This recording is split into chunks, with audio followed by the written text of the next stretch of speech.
this is not a quick path to success. But once you get to the point that it's really working and it's sustainable, it's the best path. There's no better path to growth that I've seen.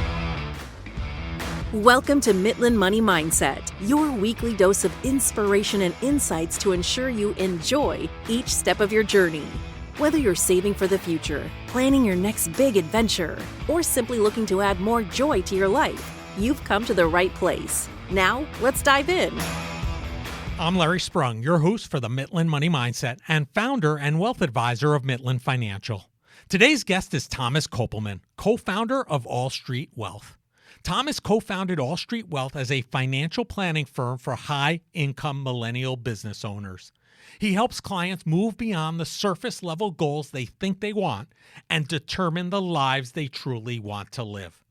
Thomas wants to help his clients live fulfilled lives by identifying what is enough, building a plan that takes them in that direction, and keeping them on track when things change. In addition, he's also a blogger, podcaster, content creator, course creator, top 23 Millennial Advisor according to Business Insider, and a fellow top 100 advisor by Investopedia the last 2 years. Listen in for some great takeaways about the unique way Thomas is growing his practice, specifically through X, better known as Twitter, and how and why he is seeing such success. Well, hello, everybody. Larry Sprung here, and I have the pleasure today of being with Thomas Kopelman. I am so excited for this conversation. He's somebody I've known and respected for a long time, and he's the co-founder of AllStreet Wealth. And I'm looking forward to sharing his story with you because I think there are a lot of things that he's doing that applies to all of us as entrepreneurs and business people. So welcome to the show, Thomas. Yeah, Larry, thanks for having me. Glad to finally be here chatting with you. I mean, I don't know how long we've known each other. It's got to be a few years on social media at this point. So long time coming for sure. Yeah, I've been talking a lot about FinTwit this year. So we've had a lot of guests from FinTwit, but it's a great community, and you're one of the things that makes it great. So I'm excited for this conversation today. Appreciate it. Me too. Yeah. So listen, Thomas, we're going to talk, we'll get into what you're doing with AllStreet Wealth and some of the techniques and tactics that you're using currently. But, Yeah. Just so people understand who you are and a little bit of background about how you got to that point, because I think the entrepreneurial journey is so fascinating. Can you share a little bit of background with our audience and our listeners about, how you got from where you were to where you are today? And then we'll dive into where you are today, obviously. Totally. I'm probably going to go a little farther back than what normally would be, but I think it kind of shares how I got here. But for me, I mean, honestly, my whole life, basketball was my life. I was a very good basketball player in high school, went and played in college, and my whole life it was going to be play college basketball, go play overseas. And that was the basically what I wanted to do. And then got to college, got hurt, and really just was burnt out and was like, maybe basketball isn't really what I want to do anymore. And so went to Butler University, did every internship I possibly could do, from consulting to Eli Lilly to startup, basically did 6 internships. And I walked away from all of them like, gosh, I just don't want to work at all in my life. Like I hate all these jobs. And now stepping back, what I realized is I just wanted to impact people and feel the impact, right? When you're in a big corporate job and you're working your way up, you hand a project off and you don't really think about it. And I was wired to know that if I worked really hard, I could feel the impact and I could succeed, right? That's what I was able to do through basketball. And I basically ended up knowing that like my favorite job I had done is I was training people, basically physical fitness, as well as high schoolers in basketball. And I was like, I just love this. Like, I love that impact. And it just fell in my lap to end up in financial planning. It was one of the offers I got out of college. I went to a broker dealer and I hated it. I was there and I could see the impact that financial planning had, but I knew this wasn't the right place. And I was all about I want to create content. I want to, educate people. I want to use that to drive people in. And their whole thing was, no, you go to, networking events, you go to volunteer opportunities, you call everybody, and you say, come meet with me. Let's see if there's any synergies. And I was just like, if financial planning is this valuable, why am I selling to everybody versus attracting people who need my help? And I knew the best way to do that was by just educating people through social media, right? Like I spend a ton of time learning from, CPAs and estate planning attorneys and just people in a whole bunch of different areas. Why couldn't that work for me? And to be honest, there wasn't very many people doing this successfully in the financial planning industry 5 years ago, right? I got to work with Justin Castelli. He was one of the people that was able to do this. You had the Ritholtz guys, but in general, there wasn't that many, and there still aren't, right? If you look across the industry, I always ask people this. I'm like, can you name 10 people who are doing really well with social media marketing in the financial planning space? Nobody ever gets to 10. Is there any better industry that has an opportunity when we know it works in literally every single other industry? So basically, I got to work with Justin for a while.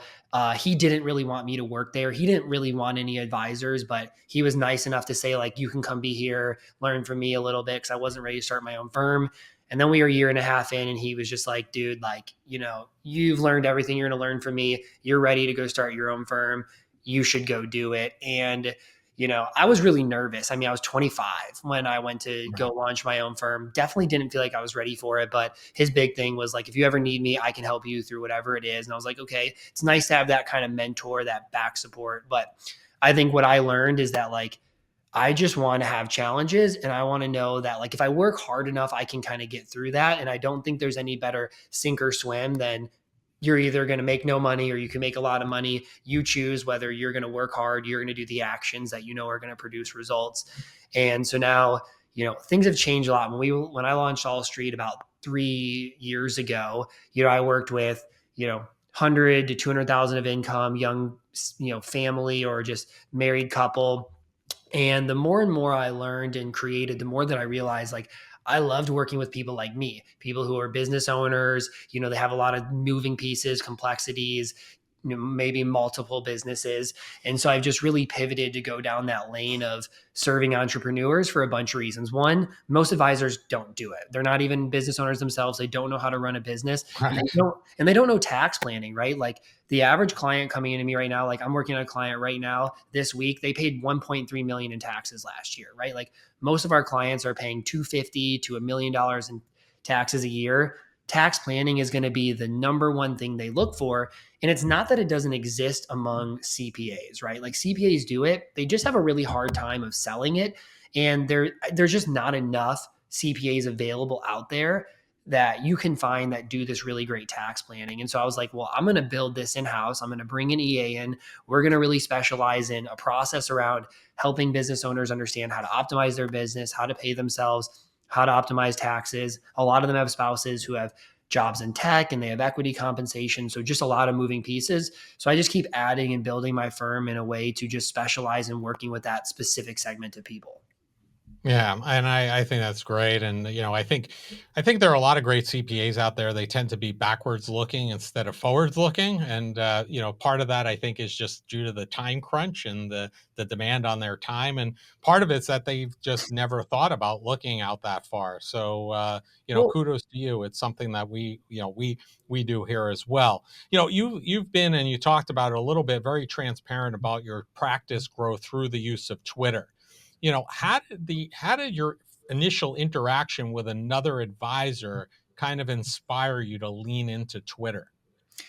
Yeah, I mean, I actually I was always told never to use Twitter for it. Everybody said use LinkedIn and then network on Twitter. And for a few years, I just took that as like that was fact. And then I realized I was getting advice from advisors who have no clients from social media, who are in their 50s and 60s, who are working with a different audience. And I was like, man, I spend all my time learning on Twitter. I don't do that on LinkedIn. So maybe there's going to be people like me on here. So, I really took a bet. I started doing it, and I had an advisor, I know who it is, I never say their name, who reached out to me and said, I hate your Twitter. And I was like, what do you mean? He goes, you talk way too much about personal finance. Nobody wants to read that. And I went and looked on his Twitter, and his most recent post was complaining about his fridge door. And I was like, okay, but you think people want to read about your fridge door, right? Like, I think people would much rather follow me and learn about one of the most important things in their life. Not saying that money is the most important thing, but it's in every area of life, and people want to improve their education and how they manage money. So I said, I'm just not going to listen to those people. There's still we've engaged with plenty of the haters on Twitter, right? We were just talking about this yesterday. I've realized there's a lot of negativity, but for every 99 good things, there's one bad. I'm not going to change my strategy about the one bad. Um, but for just the longest time, people just said, I've never met anybody who gets clients from social media. It doesn't work. And I just was like, I just don't see how that's true. That doesn't make any sense to me. So I started, doubling down on it. And my thought was, if I'm the most active, I'm going to win, right? We know that the sales funnel in financial planning isn't, wow, cool post, I got to work with him, right? The sales funnel is, hey, I am going through life. I'm learning from this person. Oh my gosh, my business just crossed this figure. My tax bill's never been this high. I don't know what to do with the extra money and I need to reduce my taxes. I need a financial planner, right?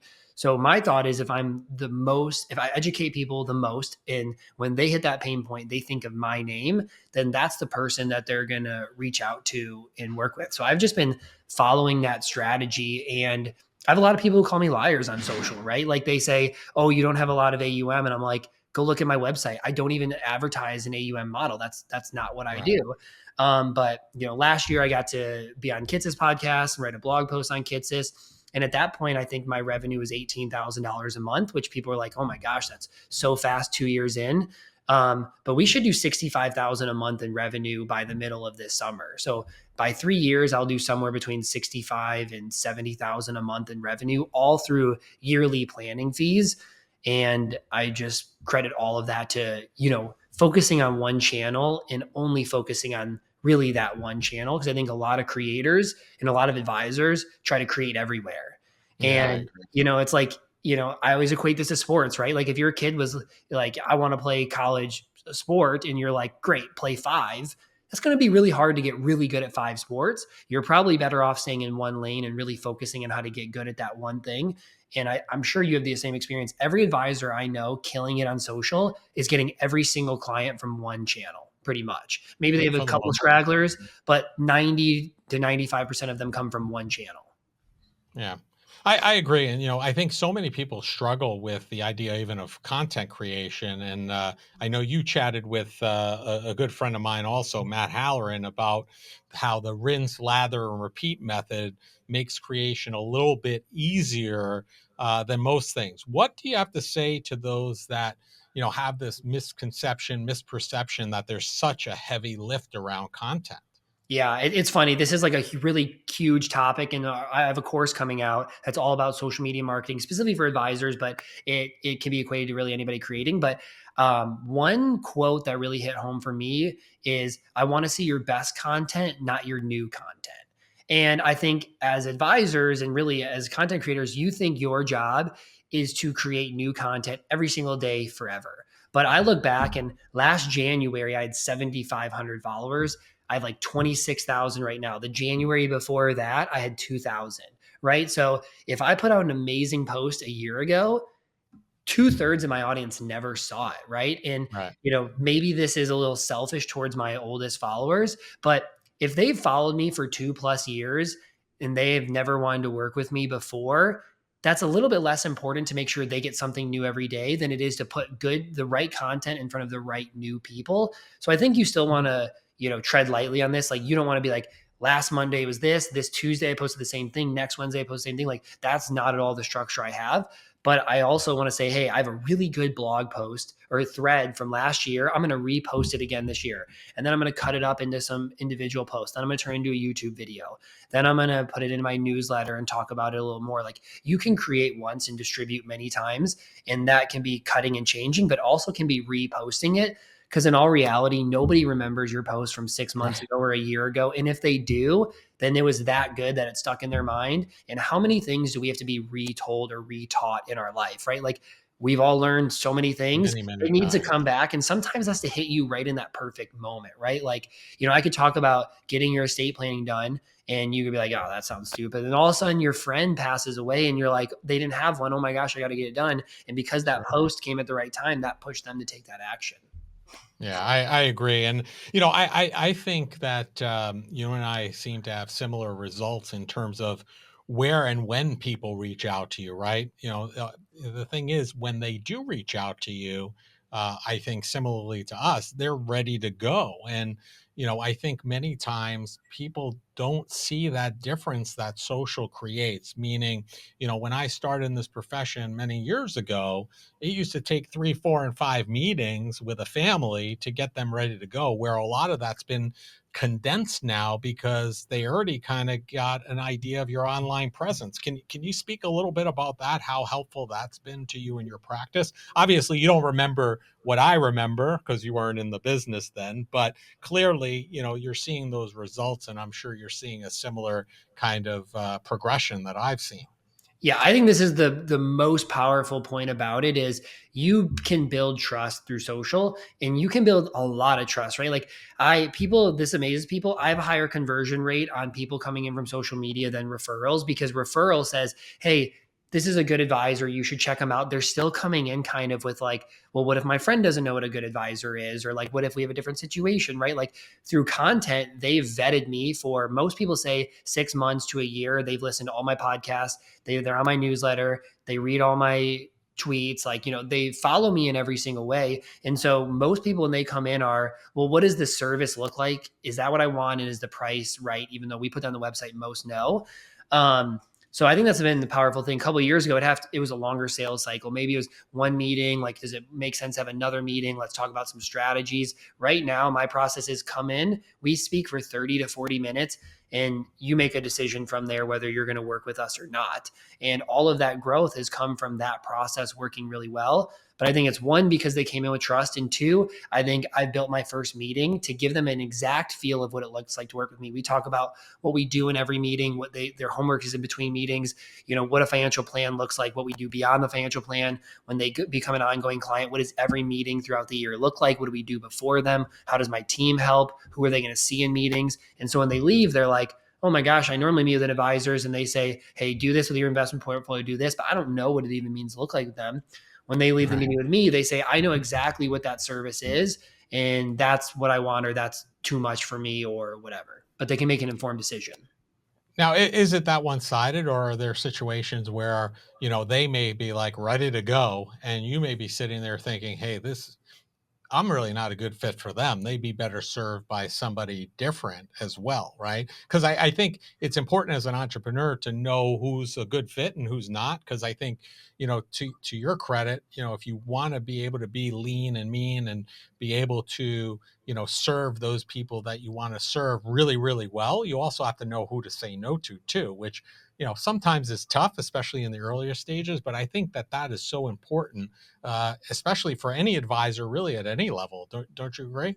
Absolutely. And that's why maybe a year and a half ago, we created you can't book a meeting to work with us. So like a lot of advisors, you can go to the website, book a meeting. For us, you have to apply to work with us and answer a bunch of questions, because I got into the point where, like, even though it was probably like 75, 25% of the meetings I would have known ahead of time it wasn't a good fit. And I don't want to spend all my time in prospect meetings, because we're doing deep planning that requires a lot of hours. I need the free time to do that. So people apply, and from there we say, good fit, refer them out, right? And based on that, we'll send them the referrals if they're a retiree, if they're whatever.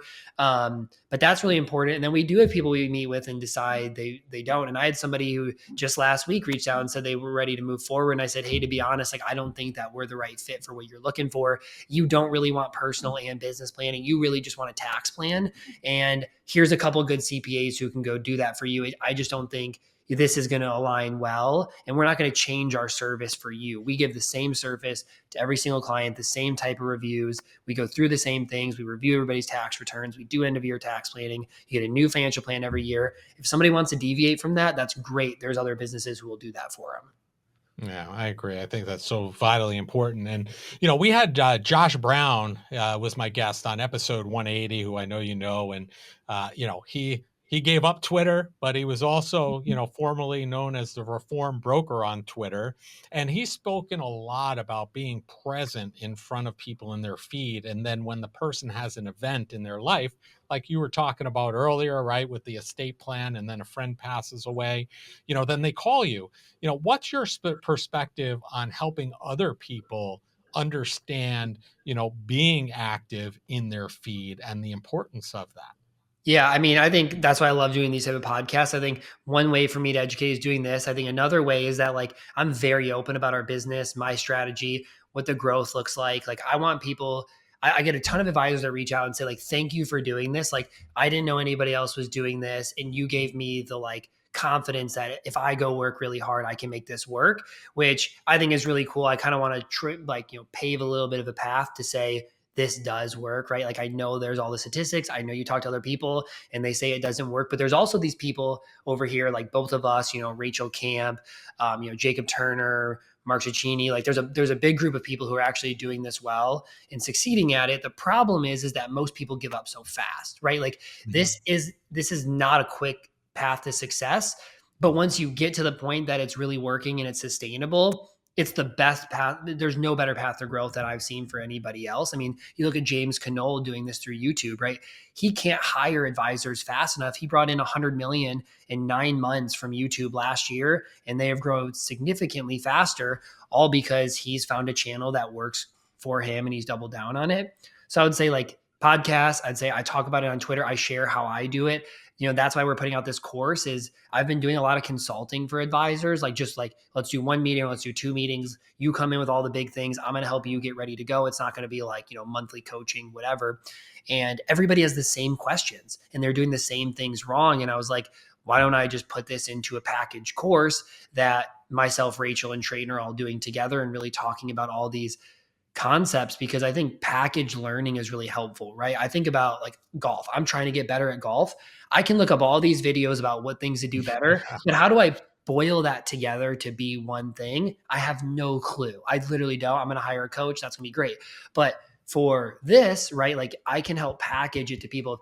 Here's what to think about. Here's what marketing really is. Here's what personal branding is. Here's how to start. Here's how to grab attention. Here's how to repurpose. Like I can take them through that package learning where I think that can help multiple people, not just the 5 to 10 a year I consult with.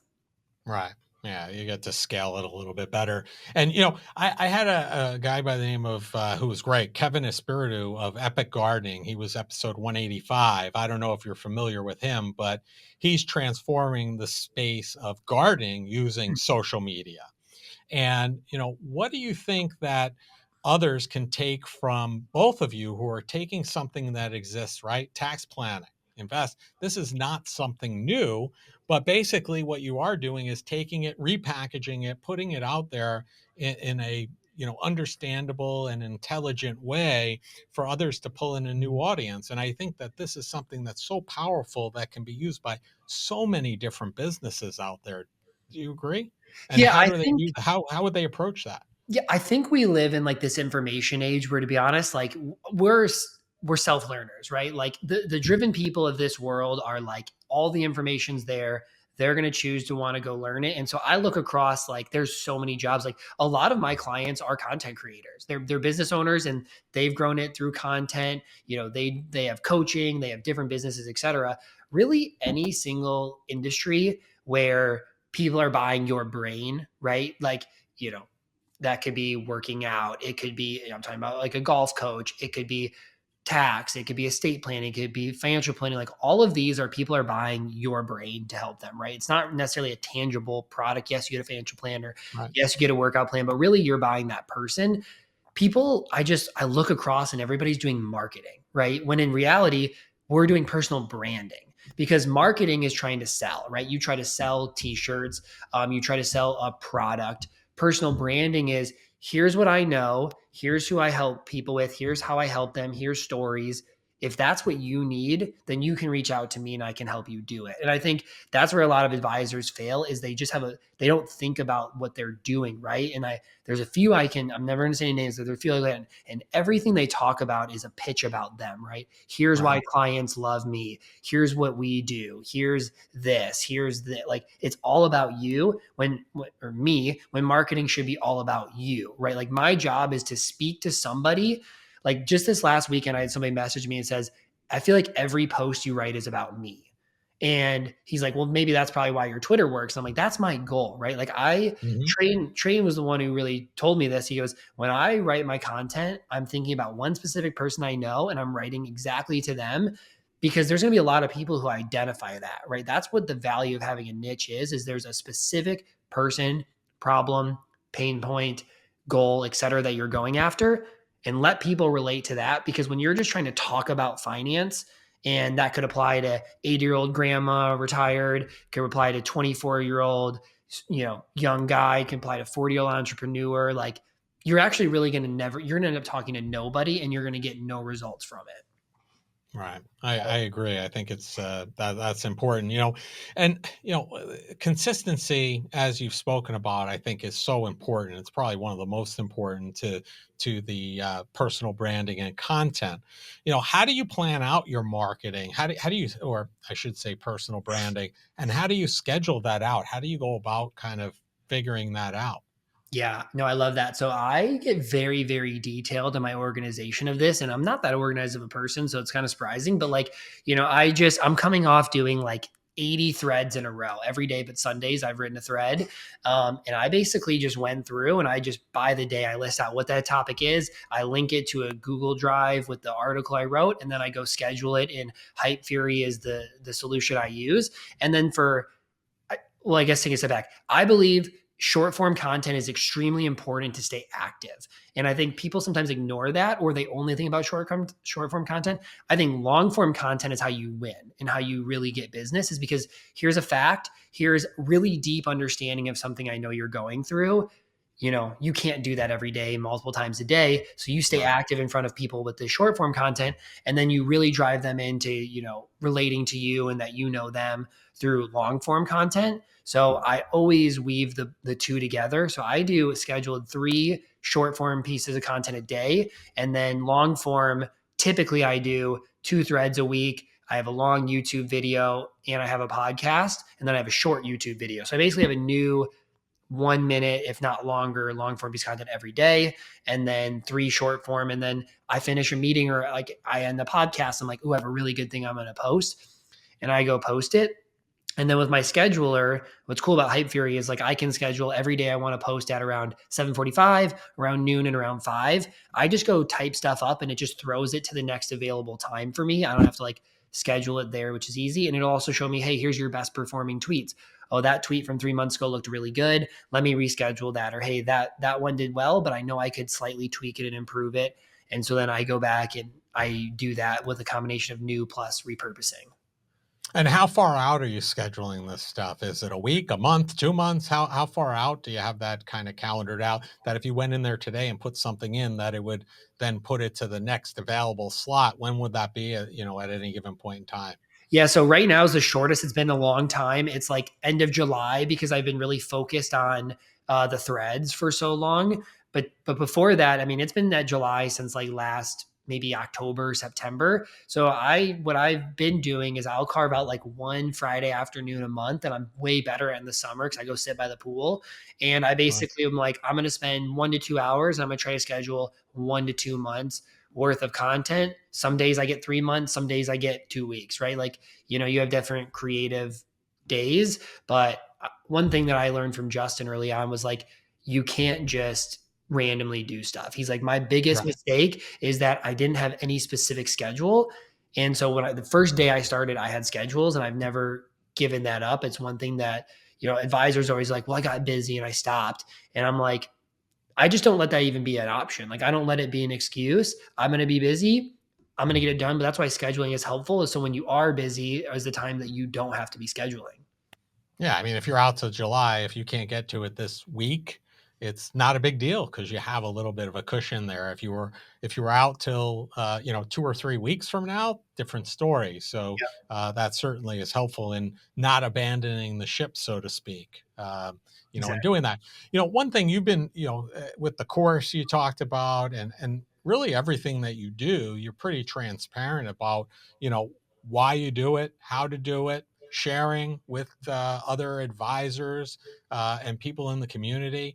And there are people out there, I'm sure, I've seen some of it, that would think you're crazy. Why are you sharing this with your competitors? And I've been kind of admonished for the same thing in other regards as well. But you clearly have this abundance mindset around that. What's your reasoning behind, what's your why behind sharing all of this, knowledge and expertise with, other people in the profession? Yeah, I mean, I think a few reasons. I think one, there really isn't competition, right? If you look at how many good advisors there are in the industry, like we know there's like a few 100,000 advisors. Let's take 5% of that and say those are good advisors that really care, they educate, they know planning. That's not enough advisors for all the people that are out there that need help. We know what percentage of people are advisors. It's still really low. So for one, I just don't think there's competition. I think everybody can serve a different audience and can do really well. And there's other. I mean, I know you serve some business owners. Plenty of other advisors serve business owners. There's plenty of business owners for us all to work with and help. Okay. Two is I just wish there was a little bit more package learning for myself, right? Like maybe it actually worked out the best for me that there wasn't, because I've always been a self learner. Like, you could throw the most important thing into me, but if it's not the right time, I'm not going to learn it. But when I need to learn things, I will go learn it deeper than anybody else, because I'm not okay with not knowing things deeply that I'm helping a client on or a thing that I'm doing. So I just wish there was a little bit more package learning. Like Justin gave me a lot of nudges and some good places, but there wasn't very many advisors to look up to in that space. And I know when I wanted to go down this, I felt very demoralized, and everybody said nobody's doing that, nobody's succeeding at it. And so I think we should be sharing the people and the stories that are working.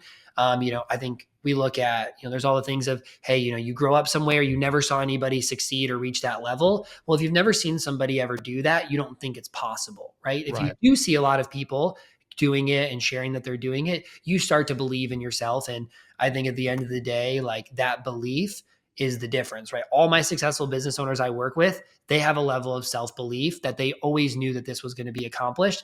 And then the people who weren't successful were the ones that always doubted themselves, right? They always second thought, or always, they were just like, I can't do that.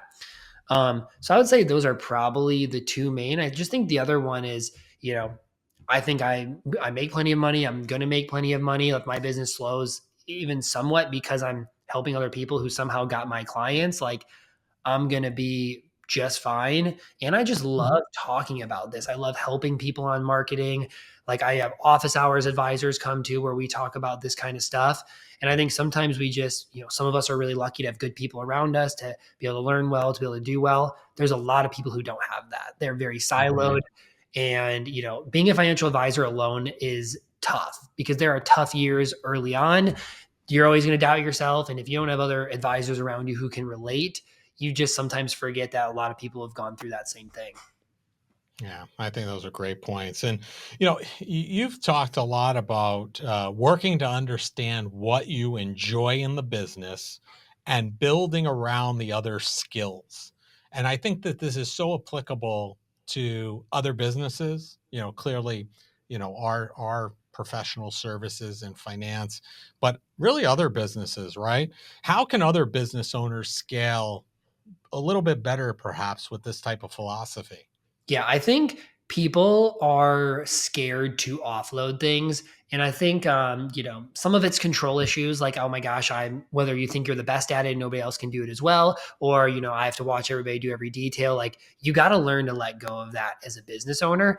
And so my philosophy is like, it's these two circles, right? And it's like, what am I the best at? What do I enjoy the most? Where's that overlap? And how do I spend the most time there? And what I found is if I spend the most time there and I know these other things that I don't like and that other people are good at, and I get them to intersect there, and I just keep building that around my team, it's not going to be like three of us equal three. It's going to be three of us equal six, right? Because the Mhm. more that you're in the lane of the things, one, you're not good at, but two, that you don't enjoy, the more like you lose energy, right? Like I want to spend time in areas that like give me energy. And what I know that I'm really good at, and what I look at is like, where am I the top of the industry of? And I'm like, okay, marketing. And I think I'm really good at talking to clients and getting people to want to work with me. How do I spend the most time there? Right. And then there's a lot of great financial planners. I think I'm a very good financial planner. I think there's people who are going to be just as good and maybe they're going to like it even more. So how do I hire people in that lane? So that's why I brought on an EA. He knows so much about tax. He can help educate me on those things. I'm teaching him about financial planning. He loves being in the spreadsheets and analyzing things. Like I like knowing that information and how to explain to the client what to do. So he does all of that. I'm going to be, hopefully I have a meeting actually right after this with potentially hiring a full-time like ops person who will handle like all of the administrative work, all client follow-ups, making sure everything gets done. Because again, that's an area that is not my favorite. And there's people more organized than me. And so when I Sure. work with my business owners, a lot of the conversations we have is hiring, right? Who do we hire? When do we hire? How do we hire? And so who to hire, this makes it easy, right? What do you want to do more of? And what do you want to do less of, right? That's a hire. And I think for a lot of people, hiring early is better. We all have fear. Oh my gosh, what if I hire too soon? And then for a few months, I'm going to make less money, blah, blah, blah. Hiring is what's going to open you up to make more money. At the end of the day, time and time again, that happens. I hired before I thought I needed a full-time person. And then our business blew up. Like that 6 months, we went from, I think we were doing like 80,000 a quarter in revenue to then he's been now here for 6 months. This last quarter, we did like 124,000 of revenue, right? And that's just continually growing. And I wouldn't have been able to service all the client growth if I didn't have somebody full time. And it was because somebody said hire before you're ready. As a mentor of mine, he goes, you're there, you might not feel it, do it. And I was like, okay, this is a little scary, but we're going to do it. And it was the best thing for me. And time again, I hear that same story, because if you hire too late, it's hard, right? Like when you're that busy, problems. yeah, imagine you're so busy that you barely have the time to work with the clients and you have to train somebody to do it, right? Like that's more time. So when you have a little bit more free time to train is the best time to do it.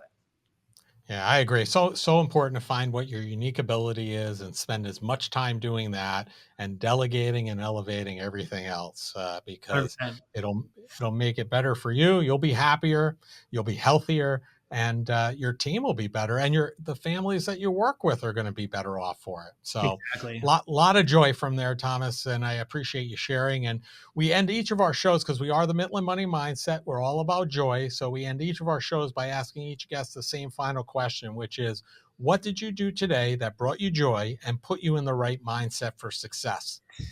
Yeah. So one thing that's really important to my life, and I think running the best, is, every morning I get up, I do some work, and then I go to the gym after that before I do meetings and everything. I always lift, I always cold plunge, I always sauna. And something about that to me just like really helps me come into the day like not stressed, which I think is really important. And part of owning your own business is creating your ideal schedule. I never do meetings before noon. So I have time to like get through everything, think through everything. And then the whole afternoon is meetings. And, that's been the thing that I found to really help me feel my best and give my clients the best. Sounds awesome. And thank you for sharing that. And, we're going to have all of your information in the show notes, but if people want to learn more, connect with you, I may know the answer to this already, but what's the easiest and the best place for them to do that? Yeah. The answer you would have thought, I would just say go to Twitter. I'm just at T Kopelman on Twitter. I'm very active on there. But Larry, I appreciate you having me on. I'm going to have to get a time set up for you to come on my podcast, and we'll flip this side and talk about some financial planning things you love talking about. Would love that. And I thank you for your time, and thank you for your transparency and helping elevate our profession, the great profession that it is. Thank you for that, and enjoy the rest of your day. All right. Thanks, Larry. I want to thank Thomas Kopelman for being a guest on the Mitlin Money Mindset. Thomas is guiding his clients towards living the lives they truly want to live while doing the same thing for himself. Amazingly, he is almost exclusively building his practice through the use of social media, just reinforcing what a powerful medium it truly is and how so many of us can benefit from it too.